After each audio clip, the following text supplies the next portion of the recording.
Hey everybody, welcome back. This is Graduate Statistics, University of Cincinnati, that's week 9. We just finished running in ANOVA and walking ourselves through each piece of the output so that you understand the logic behind the computation of the test statistic that we use to examine our null and alternative hypothesis.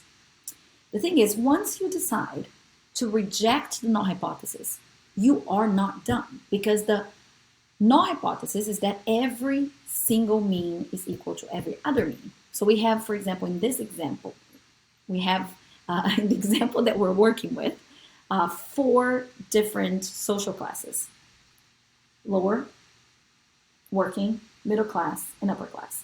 And we want to know if there is a difference in vocabulary score between these 4 different groups to understand the relationship between social class and vocabulary score, right? We do not know, once we rejected the null hypothesis, that all 4 of them are the same. We still don't know which pair differ from each other. And if you can remember, when we looked at the descriptive statistics, we saw that lower class had lower vocabulary score than working class, which had lower vocabulary score than middle class, and then upper class had it slightly in between working class and middle class. So that's the pattern in the data.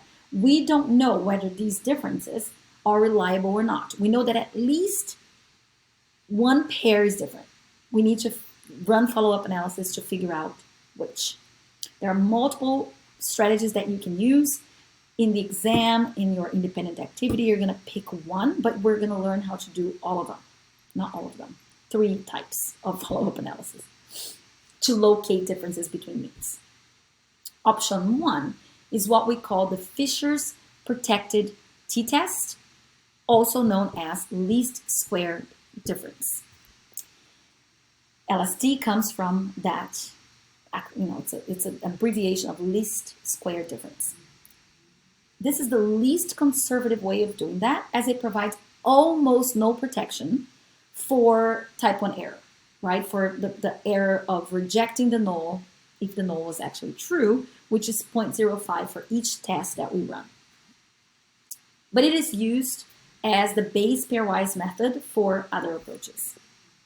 It basically uses the t-test formula directly, so you compute the difference in means, that's the numerator, but on the denominator, instead of computing the standard error in the way that we do for t-test, we use the mean squared error from the ANOVA table, okay? So we don't compute, instead of computing the standard error in the traditional way that we do for t-test, we just use MSE divided by the number of participants in group 1, in one of the groups that you are investigating, plus the MSE, which is the same value, divided by the number of participants in the other group that is figuring in your comparison. So the denominator is different from what we use in t-test, and that protects a little bit because it makes it more conservative, but it's not overly protective. So just remember, when you're doing t-test, that's how you compute SE to go on the denominator. If you don't remember the details, you can go back to the previous class. And the degrees of freedom for the pairwise comparisons equals to the degrees of freedom of the error. That's the one we use for that comparison, okay? Because remember, the t-distribution needs a degree of freedom, and that's the one we use. And the degree of freedom is really the least of, the degree of freedom that we use for pairwise comparisons after we run the ANOVA is just the degrees of freedom of the error from the ANOVA table. This one. This one. This is what we use. But when we're doing t-test, if you remember, we don't use such a large value of degrees of freedom. We will just use the degrees of freedom, the number of participants in one of the groups minus 1. That's whatever is the smaller value. So because LSD is not very conservative, it's only appropriate when you are doing theoretically motivated testing. Testing was planned beforehand. You're just not comparing blindly every single mean across, with every other mean just for no reason. You have a reason, a theoretically motivated reason for every single comparison you're making, and you're making 3 or less comparisons. In this case, we're making quite a bit of comparisons. Group 1 with 2, group 1 with 3, group 1 with 4, group 2 with 3, group 2 with 4. So it's many more than 3. So we need some way of making a little bit more protection to minimize the chances of amplifying the probability of rejecting the null hypothesis just erroneously, type 1 error. One way out of it is to apply what you probably heard in undergrad, the Bonferroni correction, to the LSD test. So you do everything in the same way, right? Because you're testing many pairs of groups. You do the testing for each pair, however many comparisons. Because you're doing multiple pairs, it's multiple comparisons. The Bonferroni correction suggests that a more stringent significance level is appropriate for these tests. And the significance level, instead of being 0.05, it's 0.05 divided by the number of comparisons, since every comparison increases the p-value proportionally, right? So you do one of two things. Either you divide your alpha by the number of comparisons being considered and leave p computation unchanged. So in your mind, you can say, I'm doing 5 comparisons. So instead of using 0.05 as my cutoff, I'm going to use 0.05 divided by 4. Or you build into the R code that you want to make a Bonferroni correction, and then R will spit out a p-value that's already multiplied by the number of comparisons. So you can compare that value to your usual 0.05 cutoff, which is the typical way that we do, right? So it already, you can keep 0.05 in your head, but then when R runs your calculations, it multiplies whatever p-value it gets by the number of comparisons to make it corrected, to correct for it. So the problem here is that it's very, very conservative because it's going to, it's going to make your p-value go high, and then it's harder to reject the null hypothesis, especially if you have a bunch of comparisons. So while LSD increases your chances of making type 1 error, rejecting the null when the null is true, if you do Bonferroni, you run the risk of not rejecting the null when it is actually false. So you run the risk of type 2 error. So really only use that if you have a small number of comparisons. That is not necessarily anything, just exploring, not very theoretically motivated, but you still would need just a very tiny number of comparisons for this to be effective.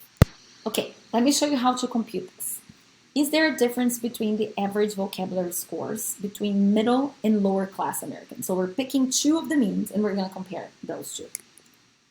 So the hypothesis, that's the null hypothesis, is that the difference is 0, and the alternative is that the difference is not 0. So we're going for a 2-tailed test.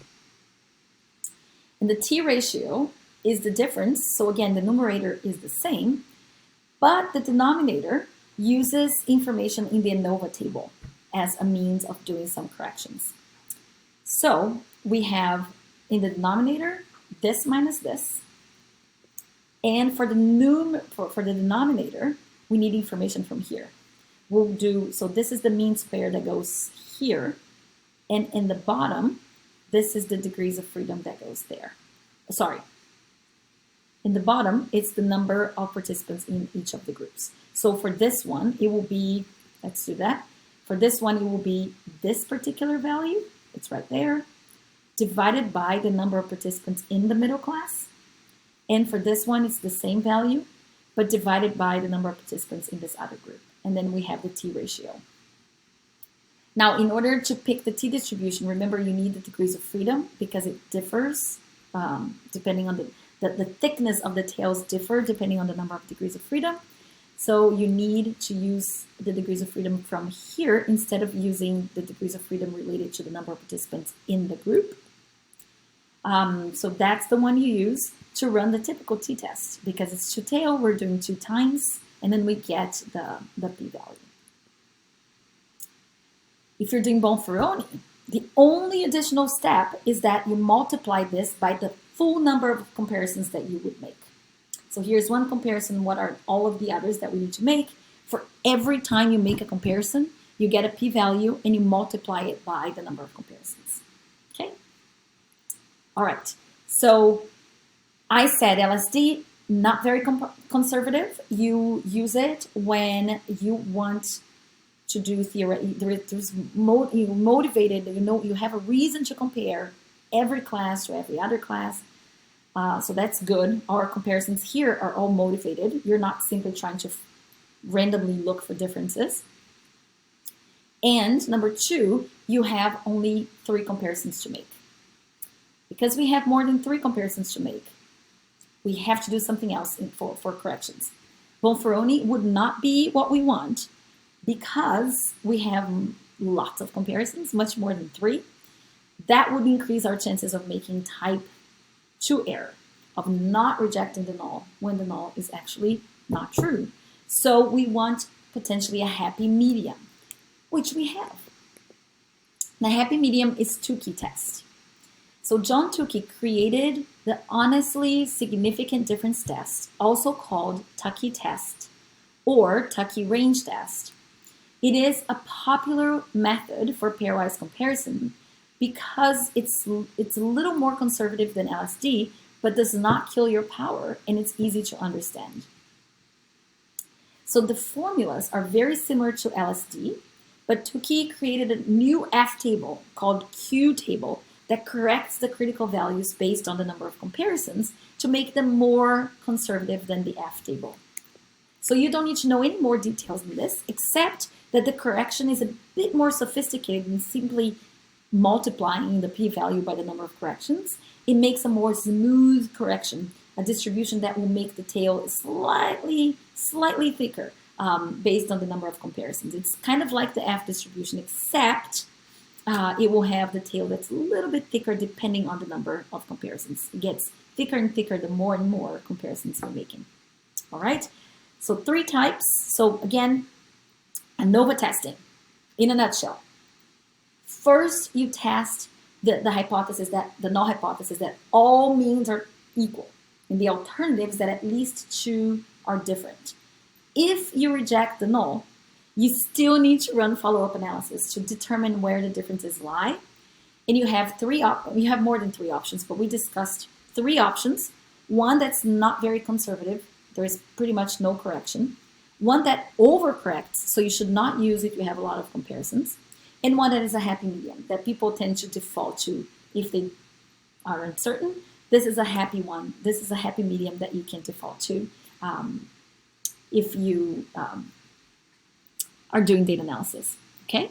But it is the case that the least significant difference, the LSD, perhaps should be the one that you're going to use if you have very little number of comparisons and they're all motivated, theoretically, okay? So it doesn't mean they have to use Tukey every time, all right?